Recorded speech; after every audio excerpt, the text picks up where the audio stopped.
Lu here. Okay, so I love Fullmetal Alchemist manga and Brotherhood's anime. Like, both are genuinely some of the best manga and anime out there that I recommend to just about anybody who wants to give anime a try. However, there's one Fullmetal Alchemist property I think no one really looks back on, and that's the 2003 anime, which honestly wasn't the best. So roll the Word of warning.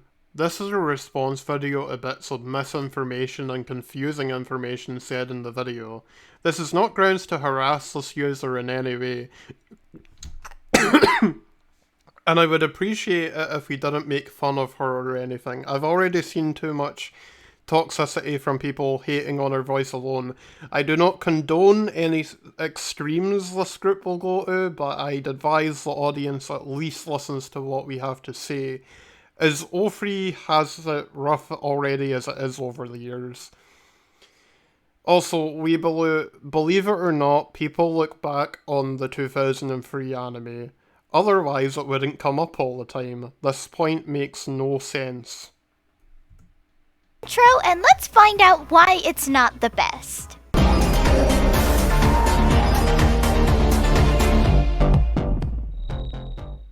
Fullmetal Alchemist, or now it's called Fullmetal Alchemist 2003, was released in October 2003 by Studio Bones and directed by Seiji Mizushima, whose other works include Mobile Suit Gundam 00 and... wait, they made a remake of Speed Racer in 1997?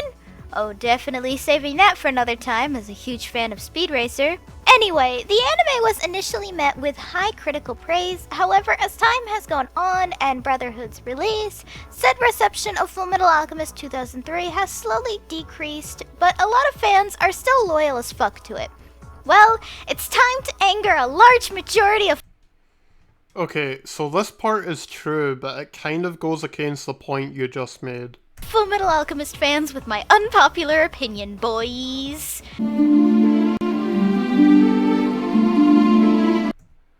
Oh yes, because of course I'm jumping out of my seat in anger. I need to prove my FMAO-free fanboyism and tell the world about it.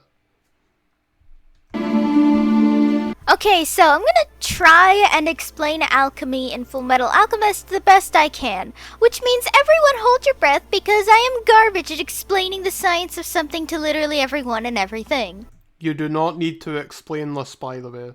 In the world of Fullmetal Alchemist, instead of alchemy basically being chemistry, alchemy is a science-based magic, and in this science-based magic, equivalent exchange is the major law of all alchemy. In order to make something, you have to give up or lose something of equal value or equivalent to the matter you are making. For instance, you can't make a house out of a single brick. You could make a tiny-sized house that looks like a Christmas town decoration, but you don't have enough material to expand the size of the brick to be a house, otherwise the brick collapses from being broken down. Again, I probably didn't explain it.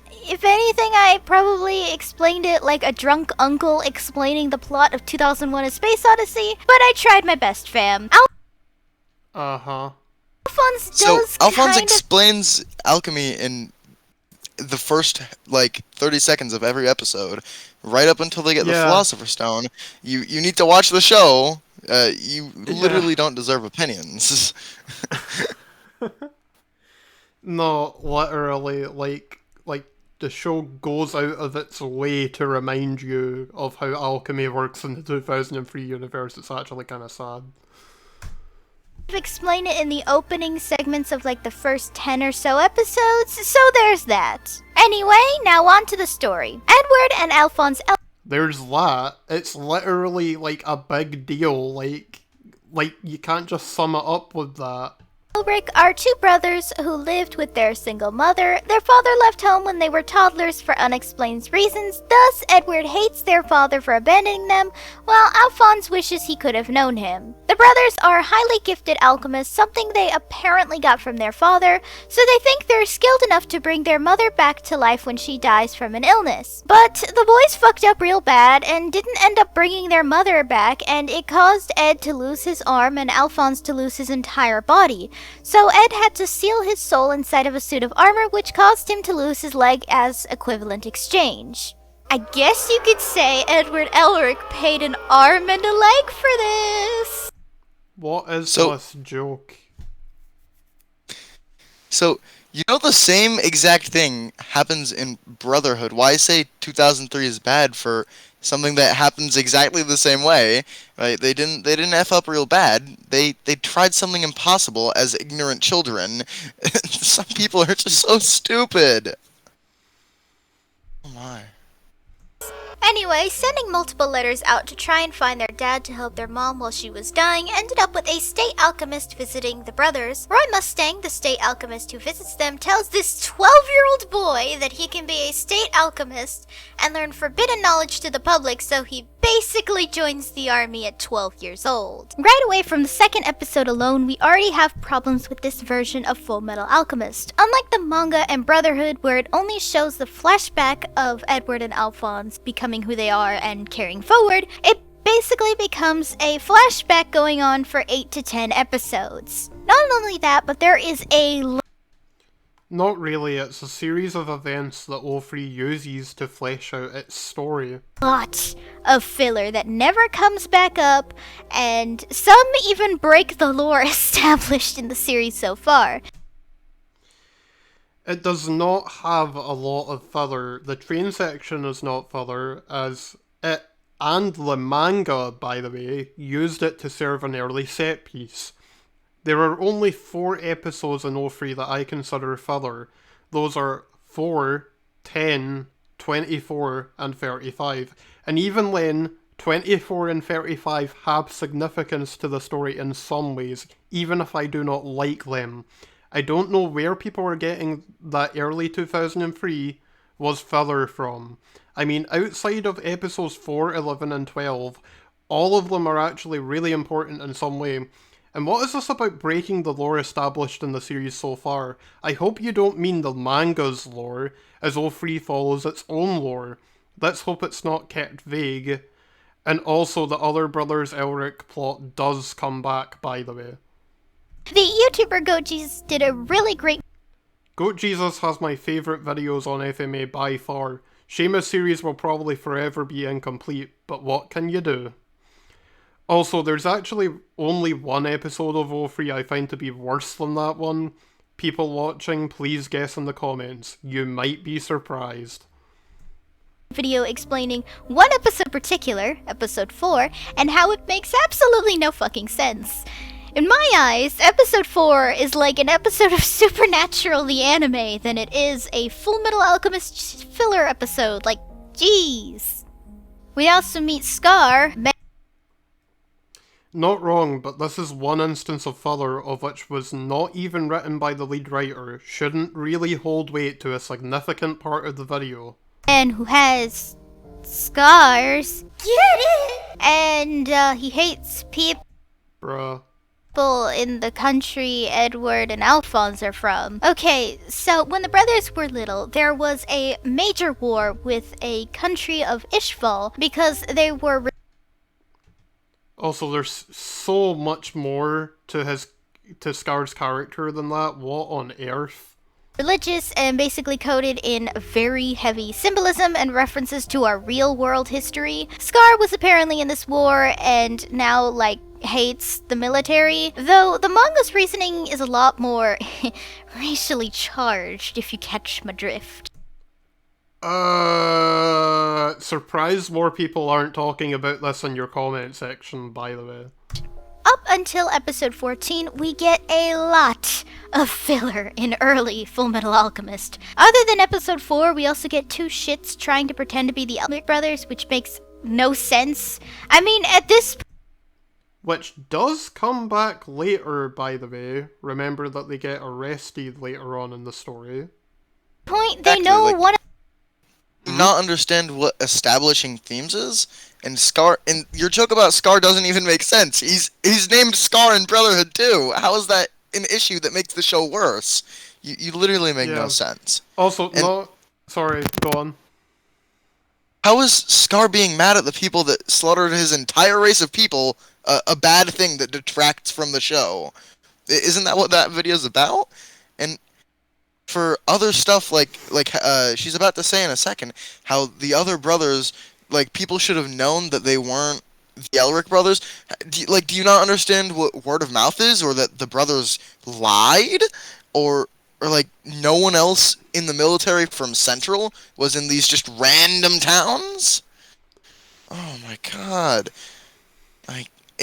Like and all of that isn't actually filler because it matters and enforces the themes of the show. Why you complaining about something not being based on the manga is not logical, because this is not a show based on the manga. Yeah. For the most part. I mean, it's based on the manga. It just does not follow the manga. If you get my drift. That's a more accurate way of explaining it.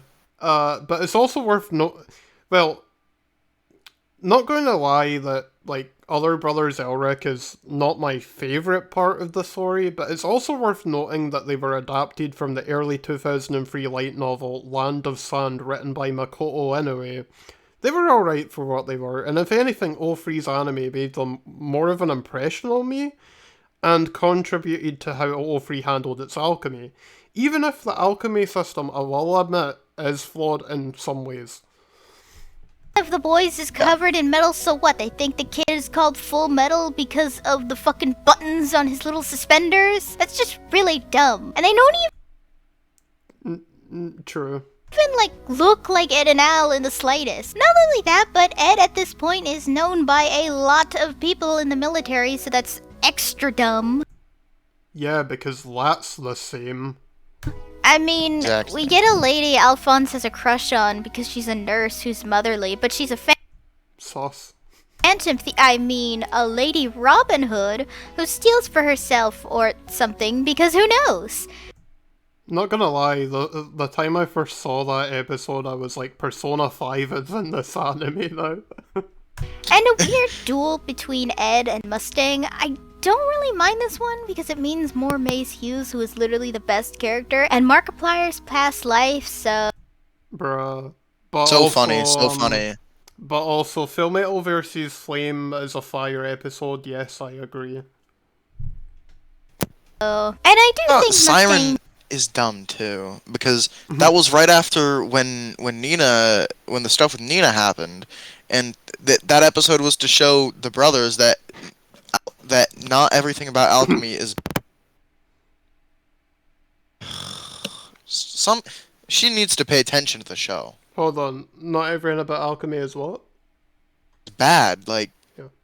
Because yeah, I think that's kind of self-explanatory.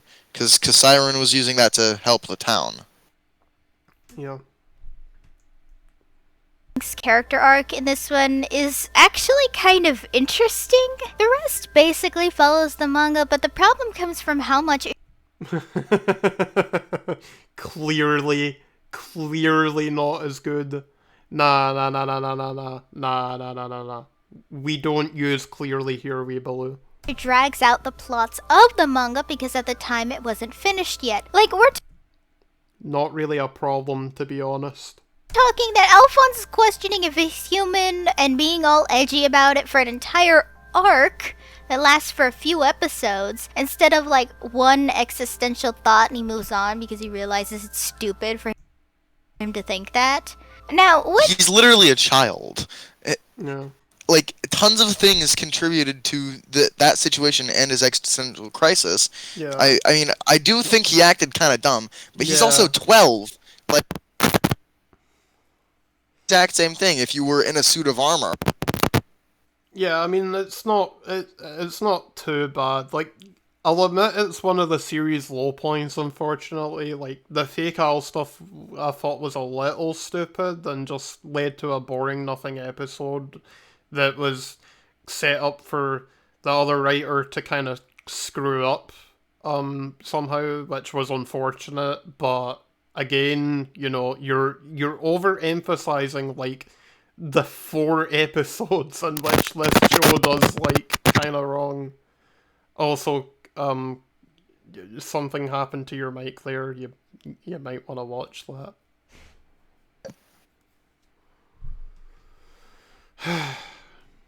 The manga not finished yet, you also get a lot of made-up shit for the anime, such as Rose literally being in the first 2 episodes now being a central character, and a character from episode 9... How is that relevant? How does that not make this a good show? How? Just how? How does Rose being a central character make this a bad show? Yeah, it's just like, you wanna know what's a habit I notice that like all three detractors constantly do, and that's like they call things weird for the sake of it because they don't understand it, and anything that they don't understand they think is automatically bad because they don't understand it, and it's like, bruh. Exactly. Like people making those criticisms think that are comparing O3 and Brotherhood when they are completely separate works. Yeah, and I'm sorry, but complaining about things that are weird because they like deviated from the source material or whatever is just, it's not criticism, it's just calling things something you don't understand, which if anything takes away merit from your point.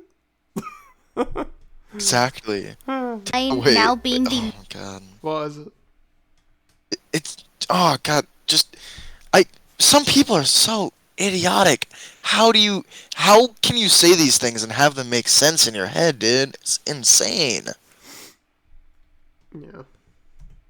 Main antagonist, which is kind of weird because I'd imagine you want to set up your central character. Oh no, we're about to get to something really bad that I'm about to go on a tangent on here, by the way. And main antagonist, you know, as much as the main characters. What? Okay, that part... You're not explaining your point in any competent way here. No one knows what you mean by this. This criticism is non-existent. Moving on. Wait. Not only I got that, some but... stuff. Right? So, like the whole point of Dante is that she is the puppet master behind all of the homunculi, and her point about Rose being a love interest is dissuaded by, you know, Dante possessing her body, because that's what she's trying to do there. Like, I feel like you closed your ears and screamed every single time O3 was different than Brotherhood. Yeah, and also, like, I'm sorry, but, like, the whole thing about, like, you're being so thoroughly vague and unspecific about, like, how... Oh, yes, you should develop villains as much as the main characters. It's like, no, that's not how that works. It depends what the story is going for. You don't just automatically decide that's a good or a bad thing. You need the context behind it. That's why I think your criticism is probably the worst in your... This criticism right here is probably the worst so far to me. Because it's not making a point, it's just making an assumption. But yeah, I guess we'll move on from this. There were severe changes to the lore of Fullmetal Alchemist in general from this anime. Instead of human transmutation... Because it's a different show. Basically being a failed attempt at making a lifeless human body unrelated... Needs to be canon to the Brotherhood lore, ha ha ha ha ha ha. ...to anything. It's now a failed attempt at creating the person you wanted to bring back, and just needs a soul to be a perfect recreation, which completely ruins the core theme of Fullmetal Alchemist. The whole lesson Ed is supposed to learn is that people don't come back from the dead, and that alchemy can't do everything. Instead of Edward learning he needs to drop the god complex early, because he learns that you can't bring something back to life, and that alchemy isn't the solution to everything. Okay, but Instead, can you pause this real quick? In Brotherhood, doesn't he, when he brings back Al, he says that his formula was wrong. His formula was wrong, and that he could still bring Mom back. And at the end, he tries to bring Trisha back again, right? Doesn't that happen? Does that not happen? Does he not try to get her again? Wait, sorry, what did you say? Like, I don't remember that. About the lesson and like how he was supposed to learn that alchemy can't do everything, but then in Brotherhood, he also when a Pride show, not Pride. I'm sorry, I'm really stupid. I'm so really slow right now. I'm not paying attention. I'm like half paying attention, half not. Anyway, he tries to bring Trisha back again at the end because he says that his formula was wrong and that they could still do it. Did they not? Did that not happen? Did that I think that happen? was in the blooper reel. No, like his formula. He said that his formula was wrong. See, here's the Oh, that's the thing. part where he digs up his mom's body and find out that human transmutation isn't No, possible. like when what's the little white person name? The little white thing, the white thingy at the truth doorway thing. He says that his formula was wrong. Doesn't that happen? I'm really confused. I don't remember Right, that. okay, like, Okay then. because, like, I tried to understand that, like, 3 times, but you were talking way too fast. I just couldn't process it. He says that his formula is wrong, and when he sees freaking what's the freaking name? What's Right, their who name? says what formula's wrong? I'm sorry. The When truth he is keeps the little saying, white guy. I keep calling her mom when it's not my mom. Steve, I don't remember that part. When he But sees God, when he sees whatever God is supposed to be, he says that Brotherhood he's or formula. '03? Brotherhood. I When he don't sees remember the that little part. white thingy, the little white person Like, I thingy. Or recognize it, but it's like, I recognize what you're talking about, but it's just that, like, what's the name? No, shut up. What's the name? I don't know the name. The I truth. watched Brotherhood. I didn't even finish Brotherhood, I think. I think I watched a few episodes and like skipped a bunch. Uh, don't tell anybody that. It's embarrassing. What's the freaking name? I'm DMing somebody. Give me a second. okay, we're gonna have to get back on, I have a hmm? the whole like you did not watch the show. The moral of the story is that Ed needs to abandon his childish ideas of equivalent exchange, and he needs to make right on his sins. Which is why having the homunculi be failed human transmutations makes sense. Like you're just an idiot. I'm pretty sure they even learned that not bringing people back to life a thing you can do when they were like 7. Yeah. Like the homunculi being filled human transmutations works just right? The point is he did something wrong and childish that he knows is wrong now, and he has to make right on that. He needs to end the suffering of the thing he created and let his mom rest in peace. Like I cannot believe she paid attention while watching the Yeah, show. there's no way you watch the show, like, at least without glossing over a lot of things here. Like, Yeah, I'm not even better convinced WeebaLu. you really bothered. I feel like you watched it like a few months before you made the video and just went, "Oh yeah, I should make an all-free video now," even though I watched it like a while ago.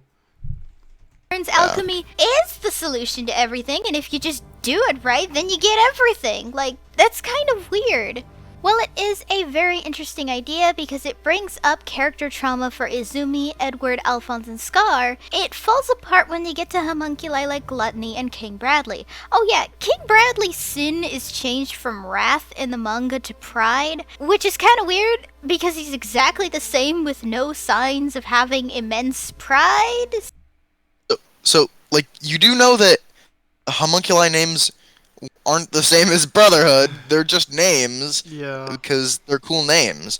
Like sometimes the personality fits, but that's probably why they were named after the 7 deadly sins, not because they are the 7 deadly sins, because they exemplify those traits. You are a complete idiot. Also, again, seriously, like, a lot of O3 detractors, they just think saying the word weird over and over is criticism, but I'm sorry, but it's just not. Like, these things may be weird to you, but as Just O3 differences fans, to us. as O3 fans that have been discussing things on the FMA server for a long time, I can tell you right now that a lot of things in O3 make sense, you're just not paying attention. Like, you just Exactly. really are not paying attention to these, like... And, like, you talk about how all these changes are weird as if it's, like, a bad thing, but you can change things for the better. That's why you remake properties in the first place, is you wanna like you wanna put your own spin on it. So, Wrath is also an anime exclusive character who's now the failed human transmutation of a My favorite homunculi, by the way. Character in the show. So cute. Yeah. Azumi's child that she just kind of returned to the gate of alchemy or whatever, like he was a broken lamp, and he just kind of lived there for a while and then took Ed's arm and leg, so that made him able to cross over to the regular world again. How is this confusing you? How? You're just you literally just explained it for yourself. Exactly. It's not like that hard. Your explanation is a little bit fallible, but you know, Wrath as a character is great for exemplifying the moral issue of the homunculi, right? The whole point of the show is that the brothers need to break free from their childish views of the world, and that moral ambiguity exists. Not everything is black and white. That's what Wrath shows, right? They're not gonna kill this little kid who's just a tragic, you know, piece of the world. Like, they can't do that to him, right? Izumi loves him. Why? That's just an awful thing to do. But he's a homunculi. That's the whole purpose of him existing, and you just forgot that while saying he's, you know, a bad character that detracts from the show because he isn't in Brotherhood. See, this is exactly like saying like Pride and Brotherhood has like things he can like attach his, you know, like, you know, when he does that like attack and it's like, you know, like it's like these like tentacle things. Sorry, I'm butchering that entirely. I apologize, but it's like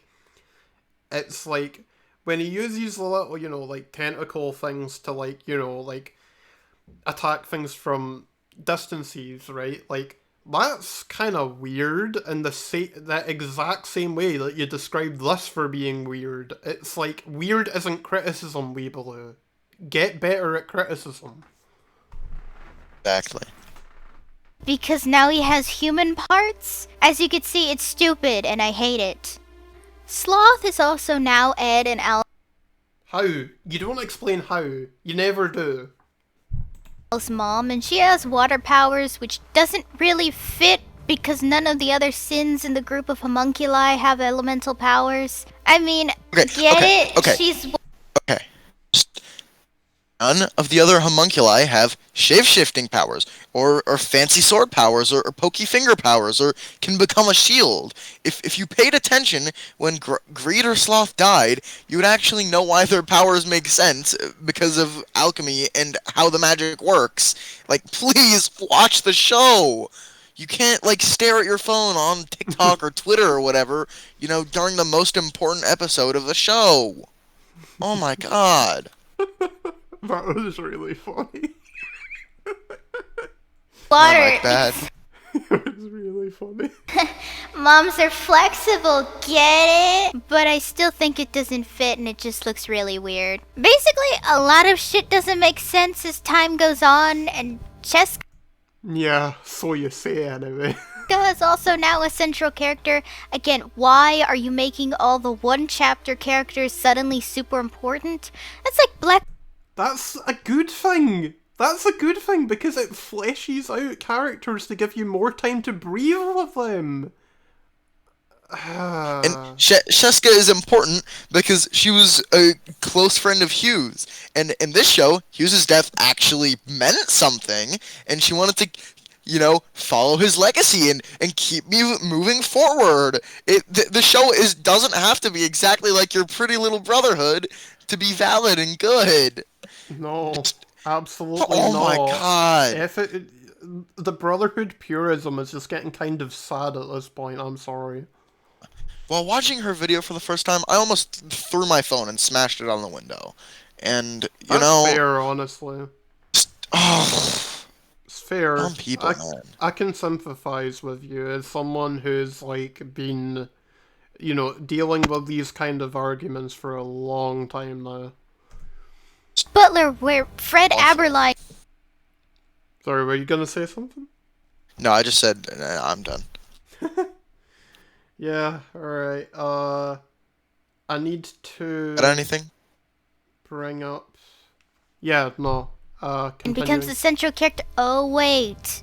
They also added another anime-only antagonist named Archer, who's the replacement for Hughes when he dies. That's fine. I mean, it does make sense that someone would take his position in the military anyway. But the problem is Archer after he, quote, dies. Like, not even a couple of weeks after he's defeated, he has a fuck ton of automail. It's funny, though. It's fun and crazy. It makes sense too, because it's reinforcing why he is a bad person, because he loves war and, you know, sacrifices his humanity just to be a weapon of war, right? Like, just an element of cruelty. Did you not pay attention or understand what characters are and what character traits are? Yeah, see, this is why I invited you, because I felt like you could, you know, fill all the gaps that I left behind, and I really think you're doing a good job. Nice. So, thank you for this. Automail basically being like Violet's arms from Violet Evergarden, by the way. Not just an arm and a leg like Edward's, by the way. I'm talking basically von Stroheim from JoJo's. And unlike JoJo's, it is super stupid here. It's also breaking the lore again, because... Breaking the lore? Oh, that's like your favorite, like... 3 words is breaking the lore, because you like to get that reaction out of people, don't you?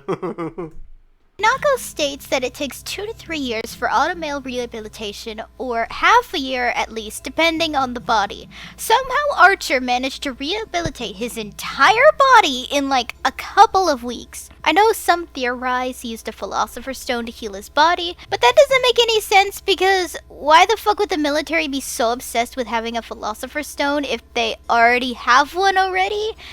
I guess there is some like off-screen like things that it could have expanded on. I just don't see what's the use in getting mad at this. Like, it's kind of like whatever. It's dumb, and he dies in like 3 episodes.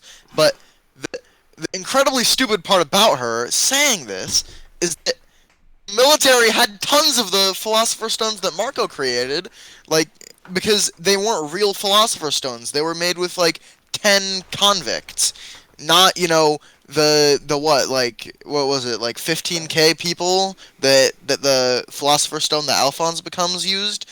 Like, you did not pay attention during the show or in Brotherhood, because the same exact thing is in Brotherhood.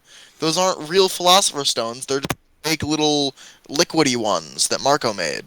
Right. So Hypernova, for the next few minutes, it'll be your time to shine, because this is where I'm lacking on notes. Alright. So, let's hope we have some good stuff to talk about here, which we will. Oh, I have some Bradley stuff. know if someone like Archer had one, so he can just give it to Dante? Dante basically being a gender-bent version of father, except like more bitchy and less of a personality. And now we're getting into the shit that really makes me hate the 2003 anime. I cannot see any good reason to hate the 2003 anime to this day. I mean, It's old. It looks like Cowboy Bebop. Just come on, it's such a bad show. But like she still, it's 10 minutes and 30 seconds, and she still doesn't understand that they are completely different shows. Yeah. I don't say anything for like a minute and a half, so you'll have to edit that out. Alright. Just let it sit.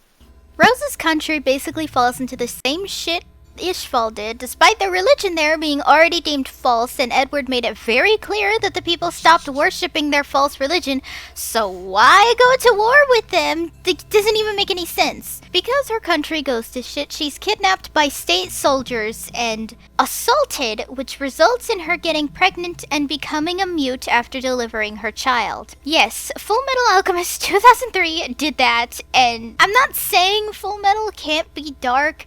I mean, we do have Nina and Alexander, but I think that's going too far with Rose. Like, it just doesn't feel right. Okay, I mean, I could kind of see that, but okay, I think it's jumping the shark. It's one of the only times where all three does jump the shark, but I think that it kind of lands. I don't think it's really that big of a deal, to be honest. I see people act like this ruins the show, and I'm just like, what? No, it doesn't really change my opinion on anything, to be honest. I mean, oh yes, you use it as a point to prove that it's like dark and edgy or whatever, but I never felt that way. I just think it's something that they do to kind of make the stakes a little higher. It's just to show that they live in a cruel world, and like, yeah, that event that happened to Rose was also 6 months before Ed sees her.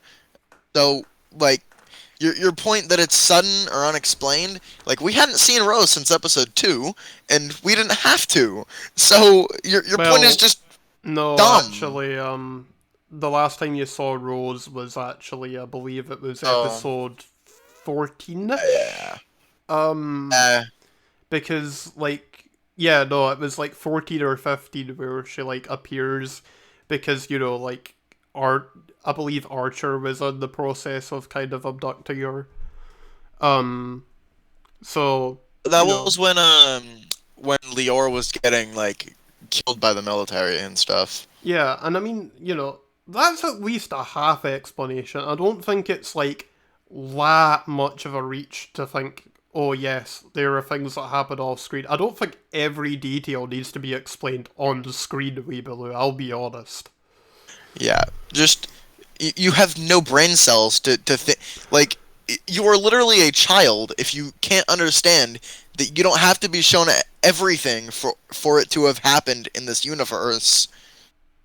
Yeah, like it's like saying Edward and Alphonse Elric should not exist. We didn't see them, you know, be birthed. They shouldn't exist in this world. Yeah, I don't need the show to explain every single detail. I feel like if it did, it would have been a worse show, to be honest. Exactly. And I get that 2003 wants to be a lot darker than the manga, but having characters literally be a victim of assault by soldiers, goes mute from trauma, that's... How is that out of reach? You do know, okay, maybe this is because Brotherhood cut, like, the peak of the manga out, which was the war arc, which is, by the way, it is the best part of the manga as someone who has read the whole thing. And Brotherhood cuts half of that out because, oh, yeah, I have to cater to, like, all these different audiences or whatever. It's like, no, stop. No, not everything is meant to cater to everyone, dude. You know, the stuff with the Shing Emperor. Personally, I think that's a little weirder than, you know, a couple soldiers being freaky. Yeah. I think that's a little bit weirder, you know? And the funny thing is, that one thing that was cut for Brotherhood, I thought was the peak of storytelling in the series. So, like, I feel like there's a part of me that just think Brotherhood just loves to dumb a lot of things down. To the point where it's like, oh, well, yeah, I mean, just to the point where, like, it's just lacking some substance. It's like, I don't know, I think there's a very bad tonal problem that show has that this just doesn't. Like, I genuinely feel like Ofri's tone is well earned for the show it's going for. I cannot say the same for Brotherhood, because it loves to undercut the serious moments with really silly gags and everything. Brotherhood is not this perfect show you're making it out to be, and it's also not a manga perfect adaptation if you actually read it properly. It is not a manga perfect adaptation. We would have had the war arc if that was the case. Which, I mean, yes, it's small, but it's still an arc, by the way. It's still an arc. It still goes on for a few chapters. It's just a little too dark. Not only this, but after all this shit with Rinri, somehow Rose is now Edward's love interest in this? Which is kind of gross because Edward is like presumably 15 when he meets Rose, and Rose is like 19 or something, so, no, let's not do that. Let's stick to the girl we literally see him build chemistry with. No. Rose is not Ed's love interest in FMAO3, if you were actually paying attention. Instead of this girl he literally knew for like 2 days, like 6 months ago. Like, let's not do that. Alright. I got some stuff to say here. Yeah. So for starters, the manga didn't exist, and separate. Well, it did, but it just wasn't finished yet, you know. Like, everything past Doubleth is 100% separate from the manga. Yeah. Rose was not the love interest, right? Dante, you know, having 400 years of experience, right? She was like, oh, hey, Ed knows this girl. Let's have them dance and then have him blush so that he's a little thrown off guard when I try and kill him soon, right? There was no, you know, actual, like, love interest being set up there. That's not how love interests work. Like, I don't understand how stupid you are. And the whole stuff about what happened to Rose, like, that makes sense, right? The show is about, you know, getting rid of dumb childish beliefs, right? And they have to have a darker show to show that. I don't know where the implication is coming from that Ed has any interest for Rose. Where did you get that from? It's the part where he blushes when they're dancing. That's not enough. That's... you know, it is for her, you know? But it's not. WeebaLu just isn't smart. It's not, because he had no choice. He had literally no choice, because he was slain in anyway. Ed was literally saying in the same scene, this isn't right, Rose. Why do you think he was saying that? No, it's crazy. He was not romantically interested in Rose, and he liked Rinri and respected her for who she was. This isn't just your, oh yes, love, dove, romantic, happy anime where everything goes the exact way you want it to with fan service. Cringe. Then we get the big baddie anime-only character Lyra. Except Lyra isn't Lyra, but Dante, and she pulled a witch's house and swapped bodies with her and killed Lyra in her old body. Pretty clever, actually. I thought that was very nice detail, very well handled. Just a very interesting part of the plot, for sure. Especially since Lyra was a skilled alchemist. Like, we saw her do that wind blast thing. Like, that was something kind of cool, right? I mean, yeah, Dante taking her over some random guy on the street makes more sense to me. Yeah. Dante wants to create a philosopher's stone to live forever or something, but she can't make it herself, and neither can her homunculi. She needs Edward to make one. Something about her body deteriorating with every body swap or something like that. Then it's revealed last minute. No. The homunculi aren't human. They cannot do alchemy. This is established. This is a huge part of Wrath existing. And Dante doesn't actually know how to make a philosopher's stone. She needs, you know, Senor Hohenheim to do it for her. Yeah. That's why she had Hohenheim Jr. come to it. You might miss the details, but we don't. Crazy. If you stop, yelling at people on Twitter, you might have time to pay attention. Really funny. That Envy was Edward and Alphonse's older brother, which is so fucking dumb that I don't even have words for it, because it only explains... How is that dumb? Well, like... How is that dumb? So it's been established since Lab 5. Yeah. Yeah, you like to say it's dumb. You should have said you like to say it's dumb, because... I mean, yeah, like, it didn't need to happen. It didn't actually add anything that had to exist, but it's a cool thing. Why not have it exist? It adds a little bit of depth. There's no reason for it not to exist. Yeah. Also, just a reminder that the video won't be fully over when we finish the video. I still have the description to go over. Explains why Envy was so angry to kill Hohenheim in the last, 10 episodes, and it doesn't change anything else about Envy's character. 40 episodes, Maybe just 40 episodes, not just 10. Maybe just watch the show, Lamal.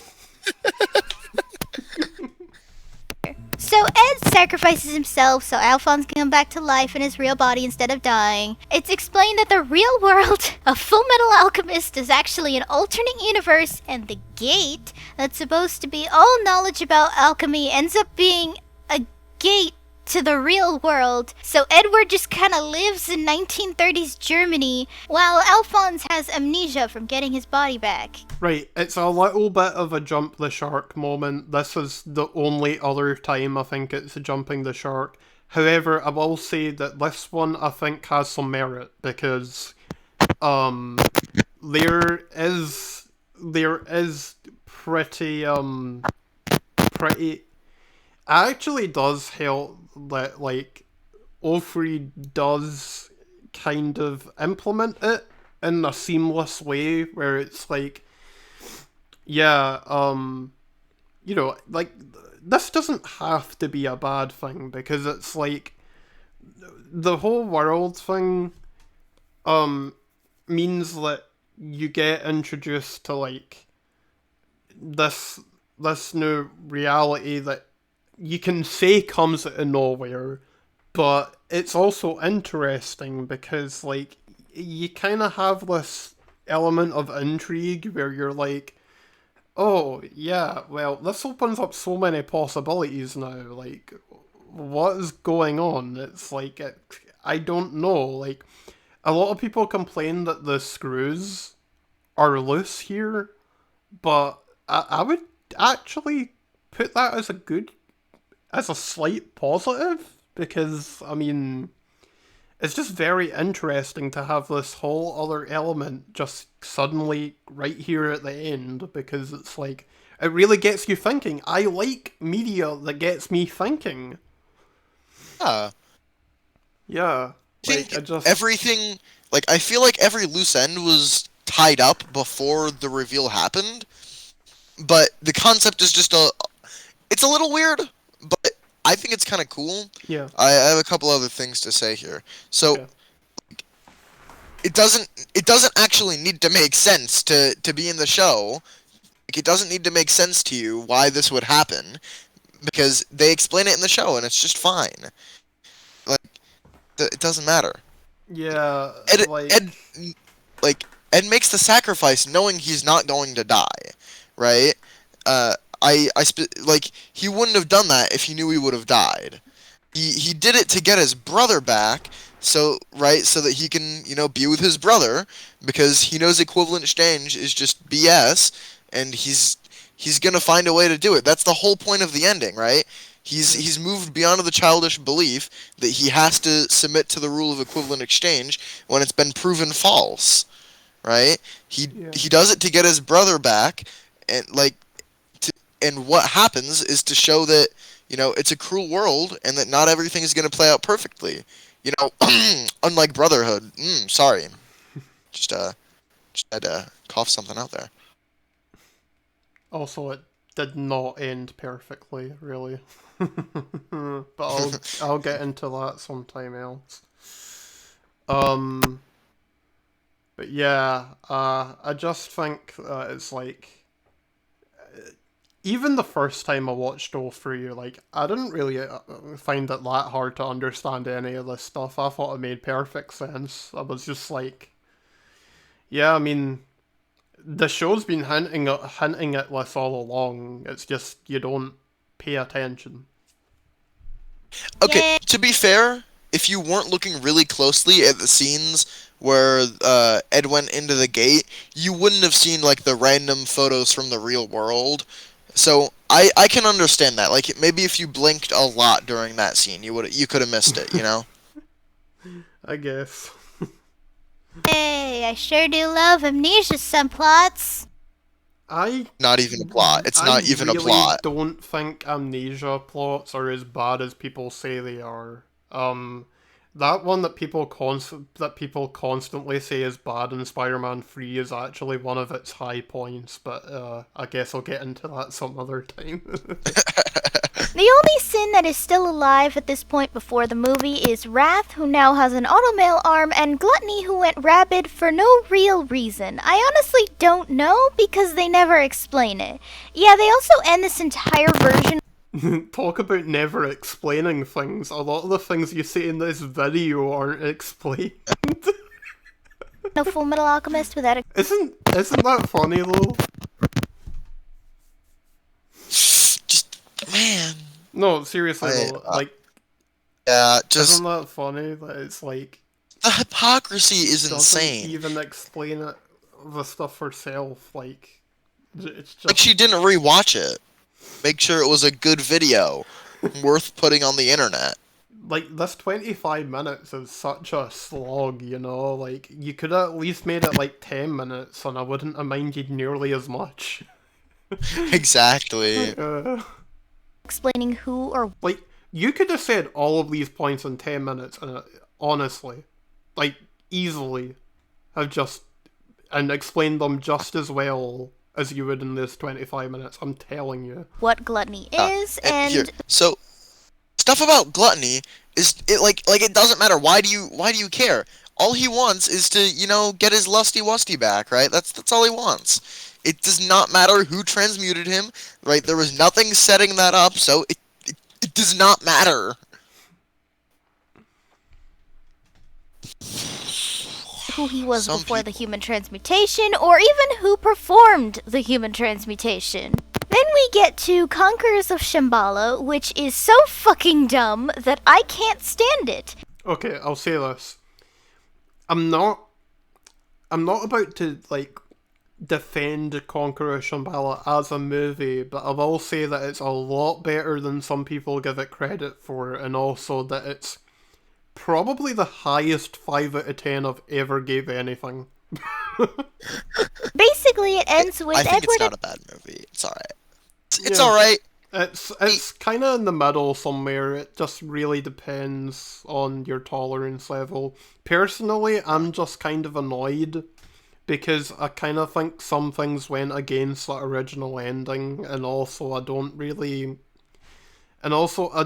like the time skip where it's like, if anything, I think Conqueror Shambhala is far worse at explaining anything than the original show did, because it's like, Conqueror Shambhala has some things in it early on where I'm like, why didn't this plot point from O3 get continued? It's just like, no, instead it wants to be its own thing, and for being its own thing, I just think that Conqueror Shambhala didn't explain itself very well, I will be honest, like, early on, anyway, because it's like, I was looking for things that were, like, followed up from the show, and it's just like, I don't entirely know what the point of it was, I'll be honest, because I'm very confused. I think it might have been better as a show than a movie, but that's just speculation. So, I've heard stuff about how the script was like they took out a ton of parts, and those parts would have made the movie just infinitely better. But even with those things in, just the ending of the movie just disrespects the ending of '03 so much. But the ending was supposed to honor Ed's sacrifice, right? How Yeah. he is the older brother, is okay with living in another world, still trying to get back to see his brother again, but he knows that his brother's out there searching for him. Like that, it just disrespects the whole point of the ending. That's why I don't really like Shambhala that much. Yeah. I think the Gluttony versus Wrath fight is the coolest FMA fight. Oh, It's one of the no. best FMA fights. The fights in Conqueror Shambhala are peak O3 animation, like absolute peak, like the highs of Conqueror Shambhala are very high. It's just that the movie doesn't do a very good job of explaining how O3 got to where the point it was later. And I also do have to agree with Hypernova in that I don't think the ending was bad necessarily, but it was just like a bit whatever. It's not nearly as memorable as the original O3 ending, where I felt like there was more of a message, like in that it's like Brotherhood, where it's just kind of a forced happy ending. Alphonse ditching everyone they know and love in their world, Mace Hughes becomes a Nazi. No, I'm not kidding, by the way. And King Bradley is a Jewish filmmaker. Yes, it's as stupid and ass backwards as it sounds. And yes, I know this is a very unorganized way of explaining 2003 Fullmetal Alchemist, but the story is sometimes all over the damn place and messy in writing that I've had to watch it quite a few times over the years just... I've got something. That's a lie. That's a lie. I've got something. It's a lie. The woman is lying to our faces right now. Can I, please? Yeah.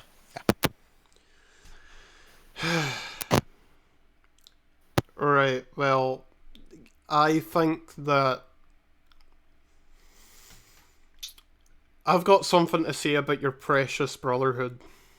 What I'm not gonna get into now, but I have got a lot to say about your precious Brotherhood negatively, which is not nearly the flawless masterpiece it's made out to be over the years. There are especially some problems early in Briggs that are yikes, to say the least. To understand it with minimal success. And I don't mind when an anime diverges from the manga when it isn't finished yet. Kakegurui second season also deviated from its manga quite a lot, and I really like where it went with that deviation. You can make a good deviation from a manga. Including this one, because this did it pretty well, gotta say. It's more than possible, but Fullmetal Alchemist is just one of those series that can't really deviate. Yes, it can. Like, I've seen this argument from a lot of people, and yes, it can, because FMA, everyone loves to say it's like Brotherhood is a show where it's like you can't change anything about it or whatever, but it's like you can't make your own version of it, but really there's no reason not to, and they never explain themselves on this.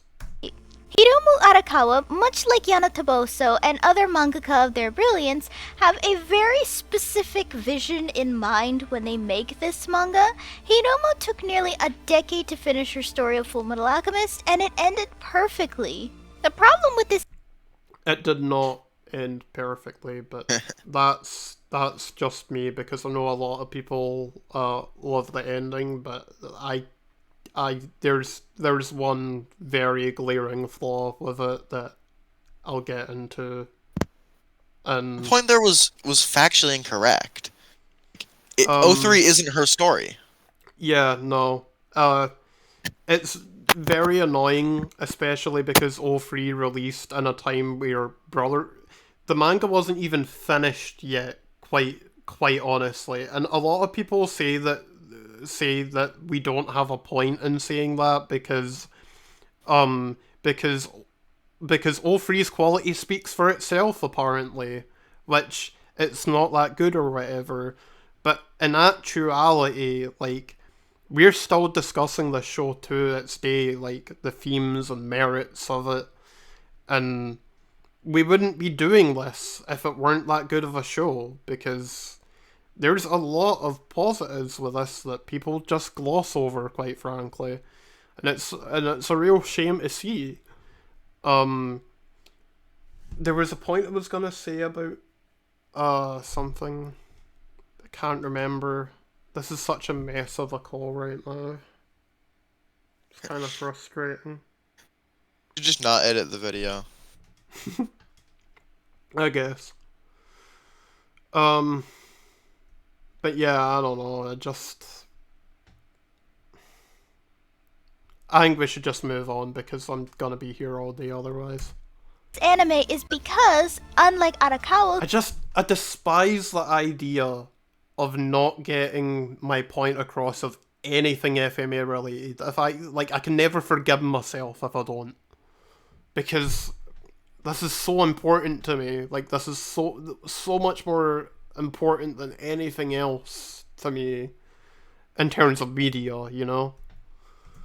who had her vision planned and ready for about a year into making the manga, this anime doesn't know how to set up anything because it doesn't care or it just doesn't understand the way Arakawa plans her story. No. The whole... It isn't her story. Again, O3 was made in a time where the manga was not finished yet. They wanted to go in their own directions. Don't view O3 as Arakawa's story and then it goes off in its own direction. You should view it as a collaborative effort with Arakawa and the director and writer of O3, and then based solely on, Sho Akawa's work, which, he went off in his own direction, and that's all there is to it. As a result, you have two different FMAs. I don't know why Brotherhood fans always say that everything from that was 100%, it was not always, Arakawa did not just write the whole thing from the start and go, oh, yes, I planned the ending when I planned the opening. No, that's not this kind of manga.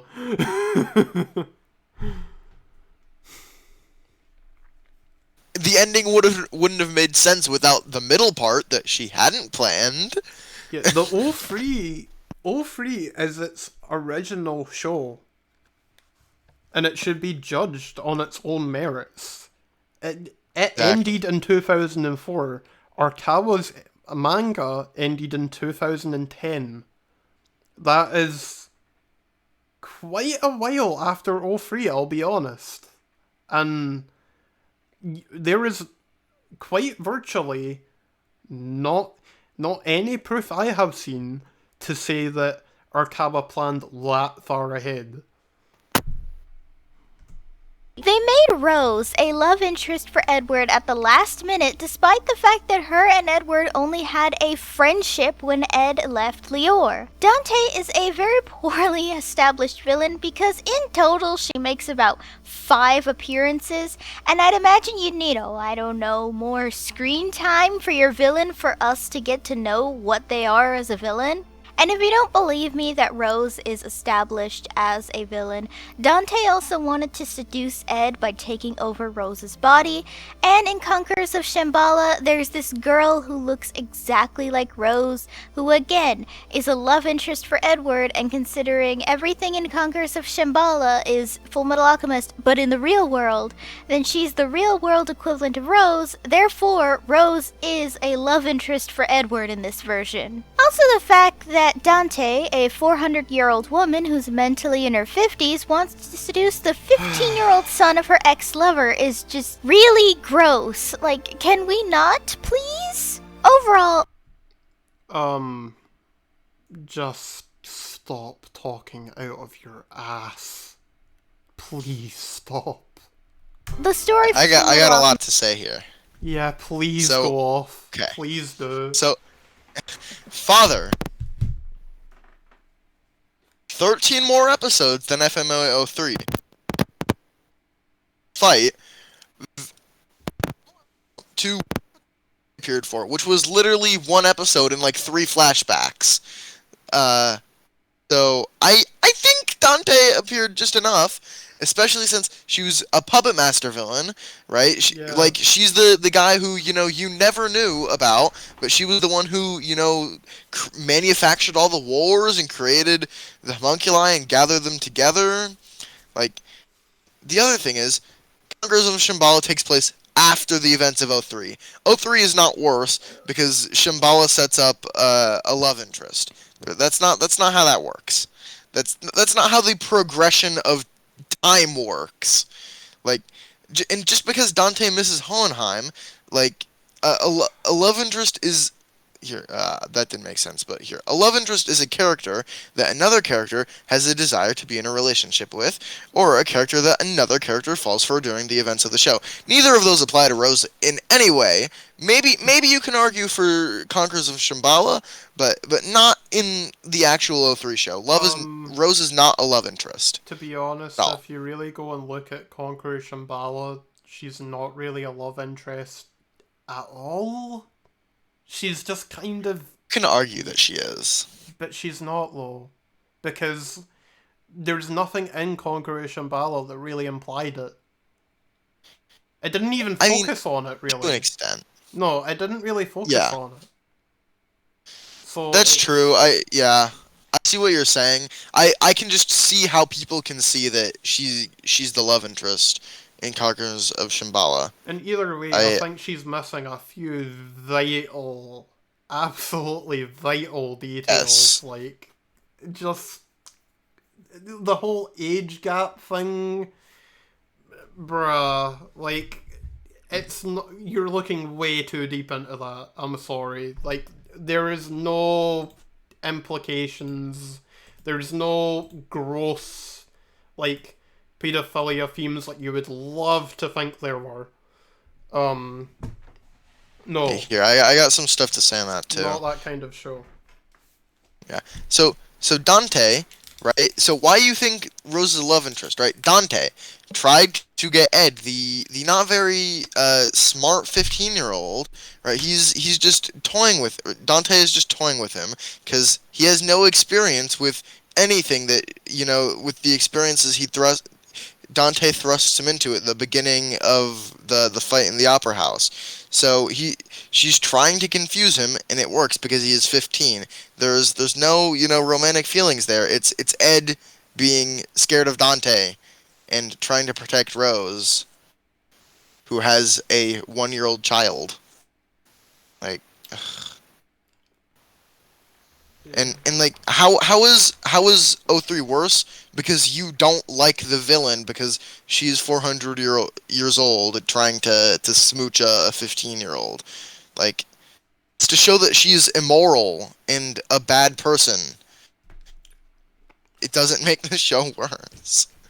Again, was trying to manipulate Ed. It's not hard to understand. Conqueror Shambhala isn't even as good as the original show anyway, and I strongly stand by that.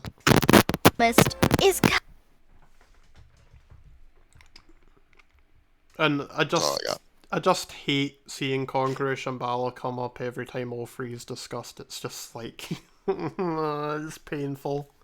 Kind of frustrating. Some shit doesn't make any sense because the writers didn't understand how to fit that piece there, and there was too much filler when the series didn't need any filler, and instead they could have put that filler towards explaining the many things that don't make sense.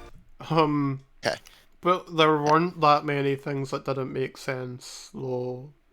as evident by your video, in which you literally say, you've even said through a lot of this footage that you've even explained some things for yourself, and then you keep questioning them. It's really funny. And okay, she was 22 when she made this video. I think she should know what, filler is for, right? It's for pacing of the show and, fleshing out the themes and theme reinforcement and fleshing out characters. If you paid attention, every filler episode except 4 does all of that. Like, in one mistake episode should not ruin the show for you. I mean, and okay. even episode 4, kind of hints, at, like, certain things. It even does bring the villains into it somewhat. Personally, when I think of the show, I just don't apply anything that happens in episode 4. Oh, don't get me wrong, I really do not like episode 4. That is one of the worst episodes in O3 for sure. I believe it's the worst. Just nothing that happens in that episode has any weight on anything afterwards. Especially since they kill the guy and then have issues killing people later. I actually think 35 is worse, but like that's only because that's only because it offends me more, because I think people give it too much credit. I like 35 personally. I like lost characterization, but that's about it. I mean, they could have easily put Conquerors of Shambhala in the anime series if they removed all. Also, the animation for that episode was wow. Like, the 4 filler episodes that exist in all 3 are, like, beautifully animated. Like, they should be, like, paintings on a wall that I would actually have in my room or something. Like, have you seen, like, the Venice-inspired location of Poseidon? That looks really nice. That's a really nice vibe too. I just really love the art for that location. Just O3's art in general was great. All the filler, just saying. I also stand by that the only episode that doesn't look that great is the first one. But go on. I love how the first episode looks, but like her whole point there was stupid. You cannot.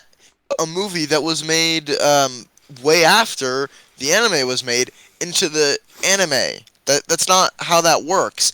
They made the anime with the intention of putting the filler in there. Like her whole point is they should just get rid of this stuff and put this thing that was made a long time after the anime in place of the filler to make it make more sense. And that doesn't make sense. And personally, I think the show would make a lot less sense without the filler. Okay, for the record, I think that, like, episode 1, it looks fine. I just don't like the way the desert looks, personally, but it's only, let me specify, it's only in that episode. In every other episode, the desert looks good. I have a lot of nostalgia from episode 1. It's one of my personal favorite episodes in anime. Don't get me wrong, I love episode 1, I think it's, like, great. Just, I would say it was the weakest from an animation standpoint, for my taste, anyway. I will say that, like, the end of it has some pretty great looking stuff, and, like, the rain effects at the start look amazing, but it just... Yeah. This is something I really do praise for it. While the color palette is pretty boring, it looks like a sepia version of the bright colors for Hiromu Arakawa's artwork.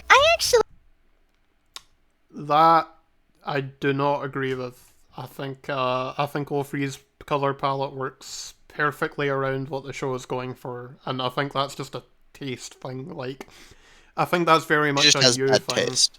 Yeah. She just has bad taste. Though I Yeah. find the animation Grass was beautiful and not dull at all. There was one episode that I thought that was a little dull, but it's also the episode where Ed kills his mom. So like, it's gonna be a little bit darker and blander. Mm-hmm. That's how tones work. Yeah. Was a little inconsistent because some scenes were clearly done by a different artist. It's the is this a cooking or a science scene? I loved that scene. That was so funny. Also, cooking is a science, by the way. I stand with Sheska. Artist who had a slightly more realistic sense of expression on the face, while others were done by someone who went with a more anime approach to the expressions. The best thing though is easily the anime. Just to note, while she's saying this, she's playing the opening to the anime, which is a lot the most cartoony anime opening for the series. While she says that it looks different and worse like that, so her point is that the opening to the show isn't to her taste, not the actual show. Which also doesn't detract from the show. You can skip the opening. Plenty of people skip the openings. Also, this part looks amazing. It's one of the best looking things in the show. Oh. Yeah, that part has me drooling. Yeah. But also that, like, I really do believe that there's a lot of animation merit of all three that people constantly skip out on, and it makes me sad. It makes me very sad. Like, all three is so much better animated than everyone loves to think it is, I'll be honest. Animation itself during fight scenes. For example, the fight with Greed is actually really cool. Oh, it's sick. Cool. Another fight scene I really like is the fight between Edward and Envy in the Opera House, or whatever great. That was. It was Fantastic. Actually really awesome, and I do praise it to this day. Although, as I said, the story is an absolute mess, overall, the coloring is kind of boring, but the animation itself is actually really good, and may lose Ofri has actual color. In Brotherhood, in Brotherhood, you would literally see like the same grey corridors and like just very like bland looking backgrounds that are completely flat. It looks fine. Like, I like the painter style it goes for, but it's an easy way to do backgrounds, and also it can look kind of cheap looking at times. And especially, like, a lot of it looks samey because, like, Brotherhood doesn't have any interesting use of colour. Like, the most interesting you'll get is, like, the red sky and holograms opening. That's it. That is the most unique background you'll ever get in Brotherhood. Other than Risenball, Risenball looked pretty nice. Dude, just you need to fix your samey, mic. honestly. You need to fix your mic. It's really annoying. It's actually driving me crazy now.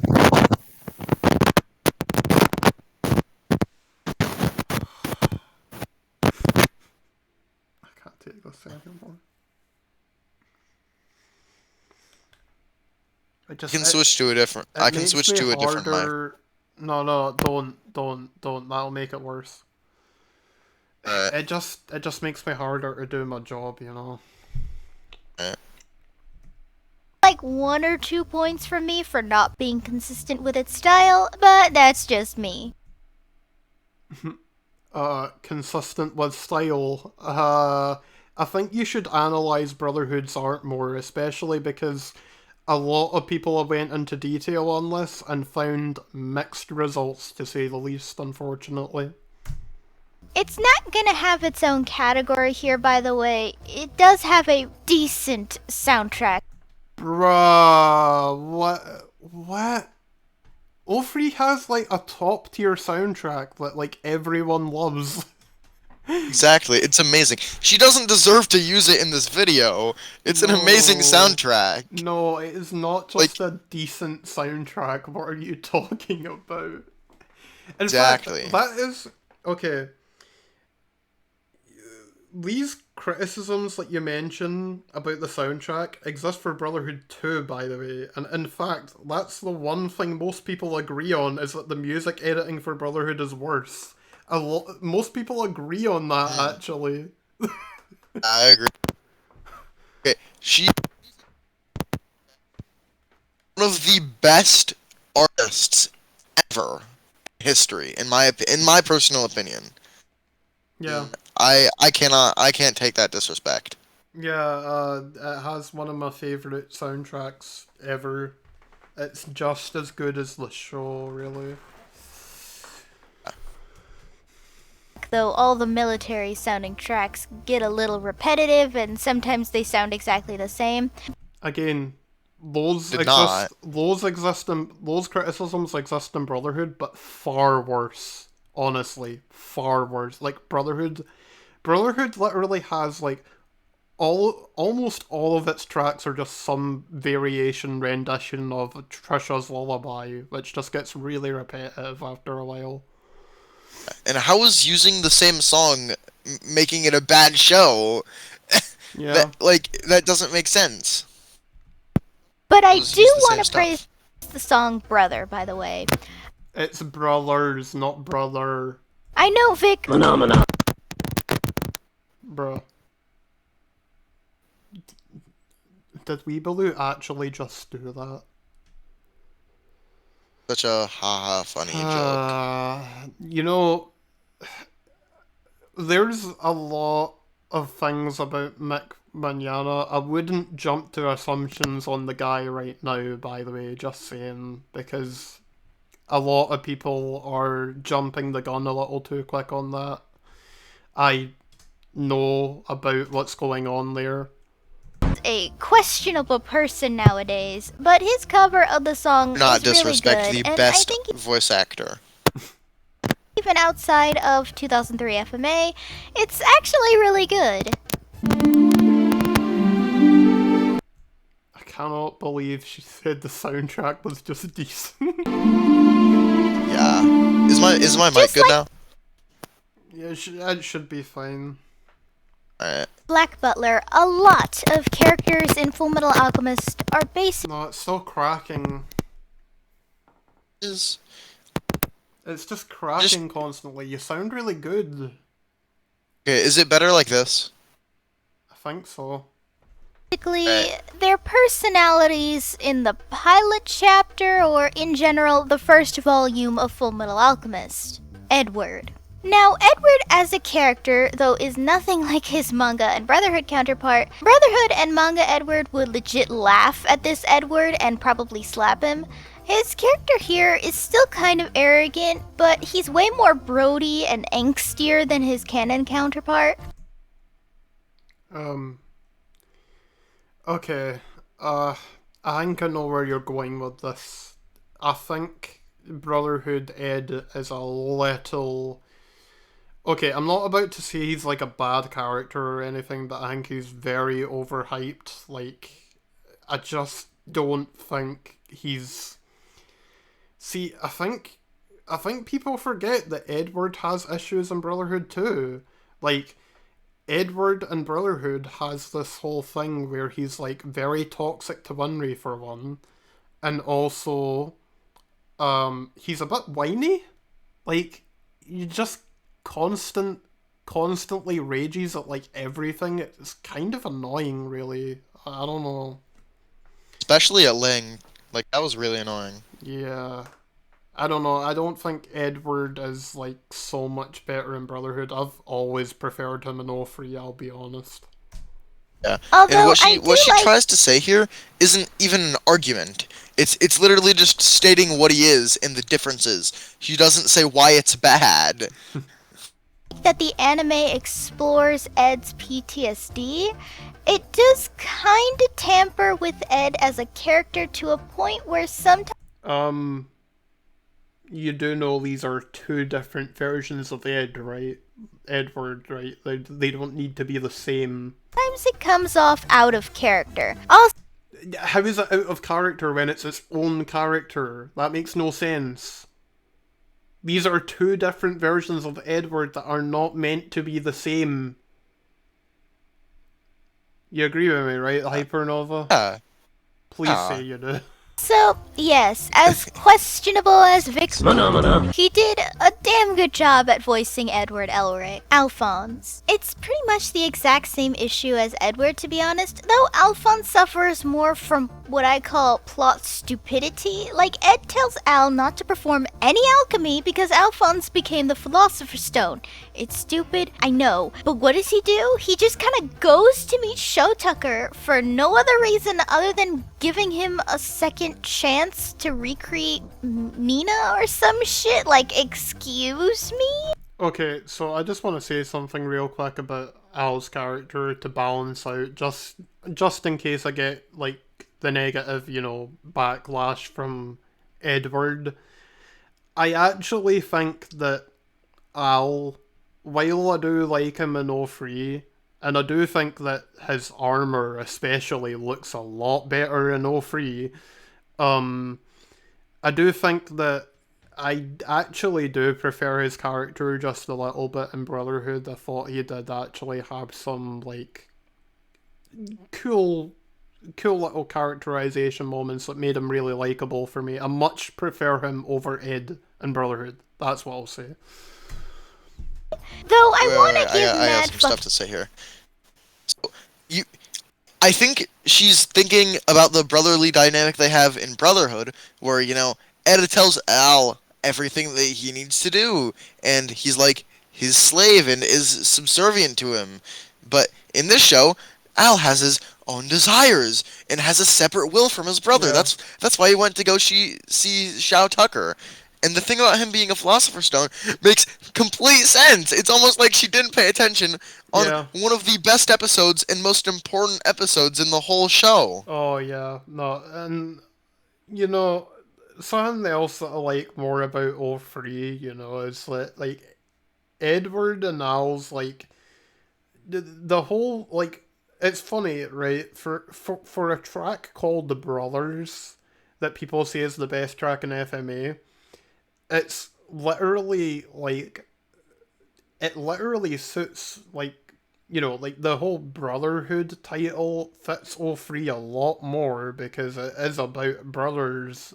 03 makes it a focus about these brothers, whereas Brotherhood isn't really about that, you know, like, it just, you know, it focuses a lot more on the relationship between Ed and Al, which I like to see personally. I think I should care more about the main characters and not just have a show that's just fun for the sake of being fun personally, but that's just me.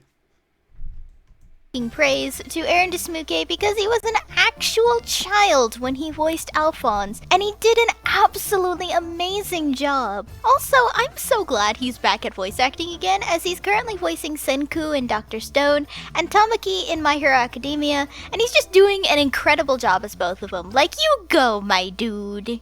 Winry.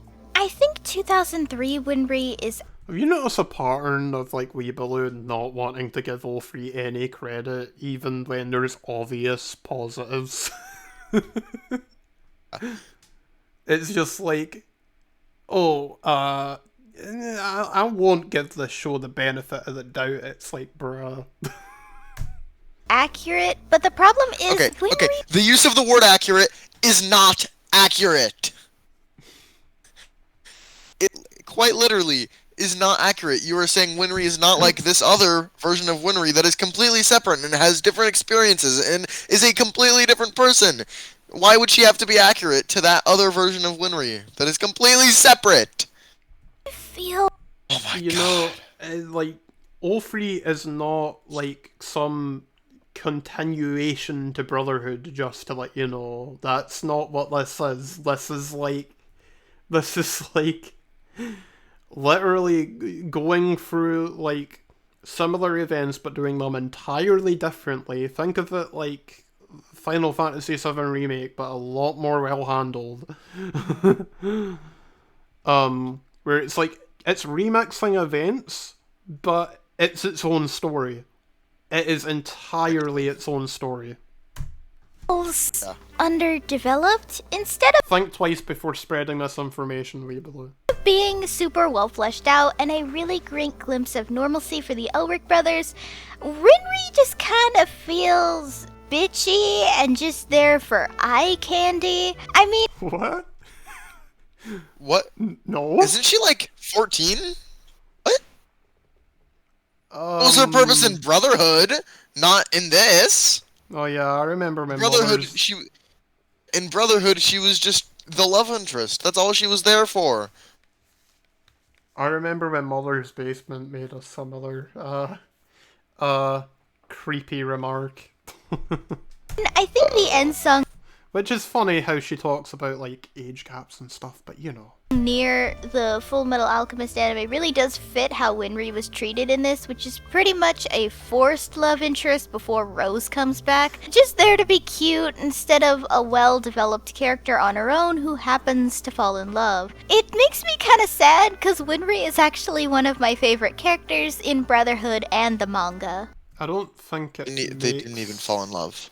You wanna know what's funny, right? Like, I don't even understand. Like, it just...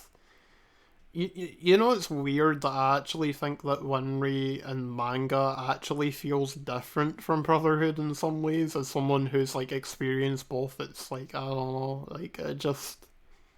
She isn't translated well from manga, in my opinion. Roy Mustang. Roy's character is pretty much nothing like his manga counterpart. Like, the basic foundation is there, but he is so vastly different that he might as well not be Roy Mustang. Though I will admit, I do think it's really interesting that it's Roy who killed Winry's parents because they were healing Ishvalans, and it gave him severe PTSD. I don't understand people that, like, criticize that part. I thought it was just, like, an intriguing new direction to take Roy's character in. That was just really interesting, and I kind of prefer that in a way, even if it makes way more sense for Scar to kill Winry's parents because of what happened to him. Not in 03. Not in 03.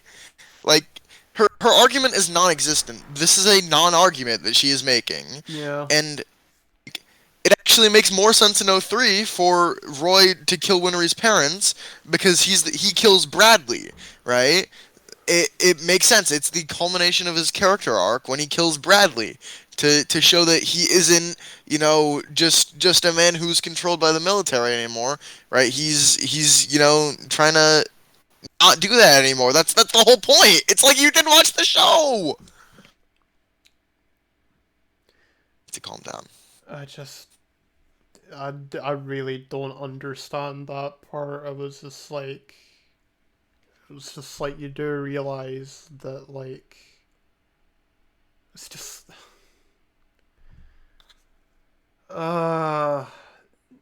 just like admit you prefer it.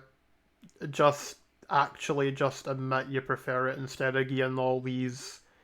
I don't want to give O3 anything, because you know that's what a lot of Brotherhood fans do, where they don't want to give O3 any credit. It's so annoying. Lust. Yeah. I will admit that giving Lust the backstory that she used to be an Ishvalan woman and was Scar's brother's girlfriend is actually decent. And giving her this backstory where she kind of falls in love with a man who's similar to Scar's brother is... See what I mean, right? Like, that animation is incredible. Like, it's some of, like, the best animation in the show. It's, like, very... Like, I definitely could put a painting of that on my wall, for sure. Interesting, I guess. Though people having a disease where they turn into trees is, again, really stupid. And surprisingly, JoJo's Part 8 did that better. Okay, I've got something to say about this. While that is true... It's still one of the 4 instances of filler you love to cherry pick to make the show seem worse than it is. And also, there are admittedly positive parts of the episode, like, again, Lot's characterization, of which Hypernova will defend the episode on, even if I disagree. Dante. Yeah, I mean, I got a little bit to say here. So, her opinion here is just bad. Like, the point of Lust falling in love with that guy is to show that the homunculi are more complex than just, you know, being the evil bad guys like they are in Brotherhood. They are complex beings that, you know, shouldn't just be treated like failed experiments, right? Making Lust, changing sides make more sense in the show because, you know, because of her having her own life, she realizes that she she doesn't have to be Dante's pawn, right? She has her own desires, and because of her past, right? People, she didn't watch the show. She did not watch the show. She watched like that Life of Edward Elric video, and this is what she's basing it on, dude. Oh my goodness. Unbelievable. That actually does feel like she just watched that video and went, FMAO 3 seems kinda Honestly, she's a pretty shitty villain, mostly because of how little she. Oh boy, here we go. The So is Father. criticisms.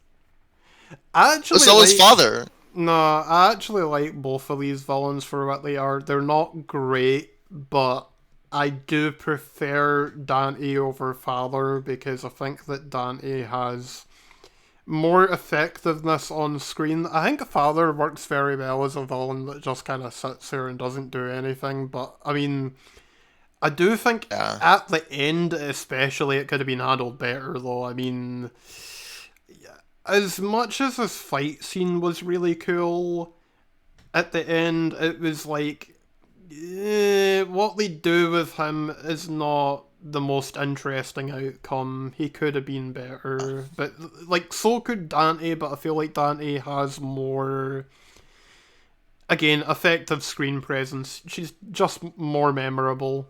Set up, and the fact that all the filler could have been used to set her up better, because I think if we had more screen time and more time to see what's inside her mind, I think she would have been an interesting villain. Dante wants a Philosopher's Stone, so I didn't really need that much more screen time, to be honest. I mean, I do get what you're saying, like, you want more, you want more presence as the show goes on, like, you want it to be like, she comes every now and then, but just because you want that doesn't mean the show needs to do that. It just doesn't work that way, because Offrey's story is obviously wants to focus on different things. And also, there's a lot of things that are not with Dante that are heavily related to Dante. That's also worth noting, especially in the Laboratory 5 arc. Yes. I think I think there is some truth to what she's saying, because if the ending had like one more episode, or like even just another like 10 minutes, just to let some of the things that happen in the end like simmer a little bit, like when Roy gets shot by Archer and then Riza kills Archer, that part could have been a lot longer, I think.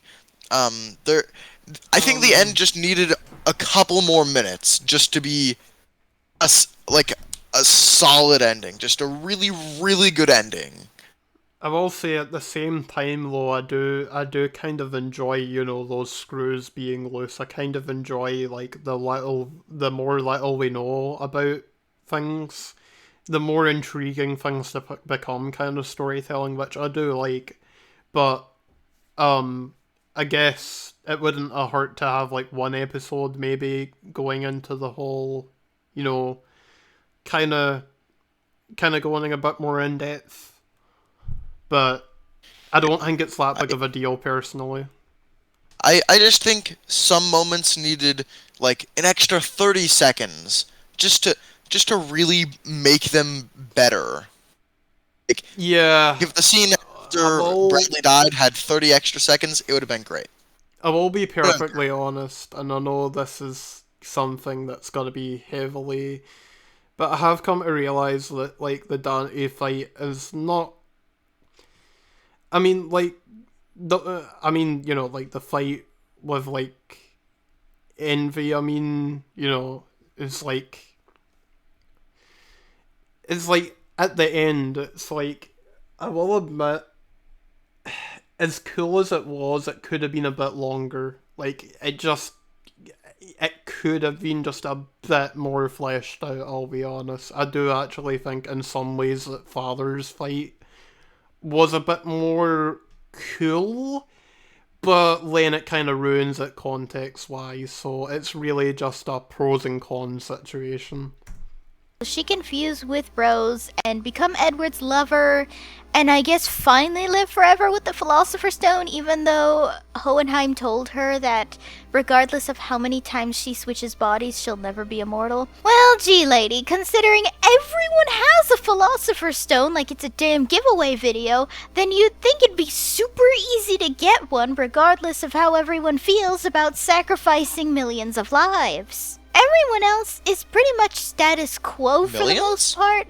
If they aren't super important, then they don't change and are just kind of there for a bunch of filler for no other reason. Lies. Then they were desperate for that 52 episode mark. And yes... 51, by the way. Couldn't even get the number right. Couldn't even get the number right. Yeah. This whole section is just aggravating. By the way, it is really weird that I look like Sheska. So weird.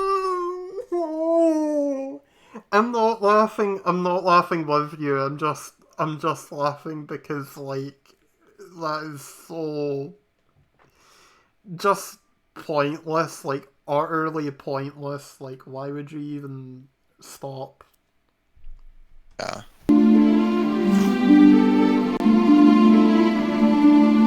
Fullmetal Alchemist 2003 is honestly a frustrating series. There are points where the plot elements weren't really Fullmetal Alchemist anymore, but... It's its own FMA and you should treat it as such. It does not matter if it does not play the way that you don't want it to play out. It is going for its own different... It's going for its own version of which it fleshes out its own universe. It does not follow Brotherhood canon like you want it to.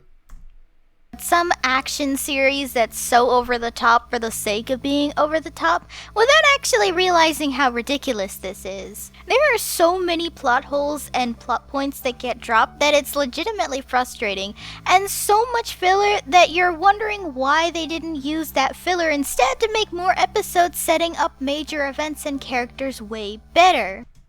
There's like 4 filler episodes, dude. 4 filler episodes in the entire 51 episode runtime. There's at least 49 episodes that are somewhat important in some way. Even the Other Brothers episodes do add something to the story in some way. This is not a super stretched out version of early FMA events. I'm sorry, it's just not that.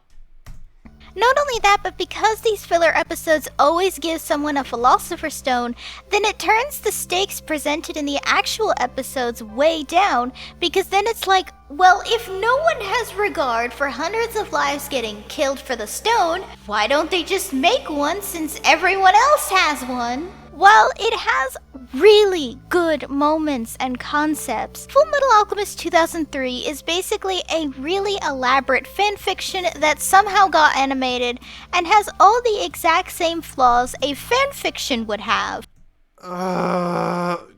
Alright, here's another one of the things I hate the most. Assuming that all fanfiction writers are bad. Because, believe it or not, I have read good fanfiction. There are good fanfiction that exists out there, and calling this fanfiction is so silly. Like, it is utterly silly. It is just random internet speech. It is completely unprofessional. It adds nothing to your video. It's just saying, oh yes, fans made this. That does not tell us anything. And no, this is very much just its own thing, made by someone who cared a lot about the story he was making, and I find it blatantly disrespectful that you would say this. Yeah. And to add on to this, not related to your point, but she still does not understand the difference between Marco's Philosopher's Stones and the actual Philosopher's Stones, because they're very different things in both shows. It's crazy! She doesn't even understand the show that she's simping for. Also, if you're going to say that fan fiction is a problem, you should say bad fan fiction, because no one's going to know what you mean otherwise. Well, I've probably read fan fiction that paid more attention to the lore and previously established characters than 2003 did. Nice confession. Well, I hope I didn't anger too many Fullmetal Alchemist fans with my unpopular opinion of the 2003 anime. Not gonna lie, you kinda did. Let me know down below what you previously think of Fullmetal Alchemist 2003. Do you prefer it over the manga, or do you think that 2003 is also not that good? I'm pretty interested to hear what everyone else thinks. Hey guys! You do not understand just about anything that this show does, and you are being very disingenuous to the whole point of it. Now, I want to draw attention to this description real quick, which I think is even worse than the video. I definitely think that at this point, because it's just, this sums up the entire video, because it basically sums up everything that you misunderstand and completely get wrong. I love the manga for Fullmetal Alchemist and the anime of Brotherhood. While I first liked 2003 when I watched it years ago, because I was an edgy teenager just like the writing of FMAO3, over time I found it not as good as the manga. Which, okay, so admitting you're an edgy teenager, that's something alright. Like, that's a little funny joke, I guess, if you wanna be that way. But saying the writing of O3 is edgy is entirely missing the point. You do not understand this show in the slightest. Neither of us are edgy teenagers, and we both love the show. Her point is completely disproven. You are toxic. You are toxic for this description. Saying that we are edgy for liking FMAO3. That is sad, and you should be ashamed of yourself. That is why I'm responding to this video. Because of your description. I don't know if you want to say anything else, but I'm planning on stopping the recording. I got a little bit more. So, I'm just not even, like, just half of this was just complete BS. It's just so dumb. You didn't pay attention at all. You're clearly in love with Brotherhood. What do you mean half? It's like the whole video. True. Well, half the stuff I didn't say anything about. But, like, she is clearly in love with Brotherhood, and only thinks O3 is bad because it's not her precious little Brotherhood. Like, she is so wrong and annoying. I cannot believe the government allowed her out of the cage that she should be living in. And, like, just some of the things. Like, some of the things in the show, they lack a little bit of explanation. The show isn't perfect. But none of your criticism is valid. None of it. It's so incredibly stupid. But I will let you have the final words. You have no right to call us edgy, WeebaLu. No right. And you have no right to call yourself edgy. Because O3 is a show in that you just really need to rewatch. I would be very happy if you gave it another chance. I think that you barely looked at it. The problem with this video is that you brush past anything it does well. Anything. And there's just nothing to get out of this video because it's like there's nothing good to get out of this video because it's just like everything just boils down to it's not like mangahood, so therefore bad.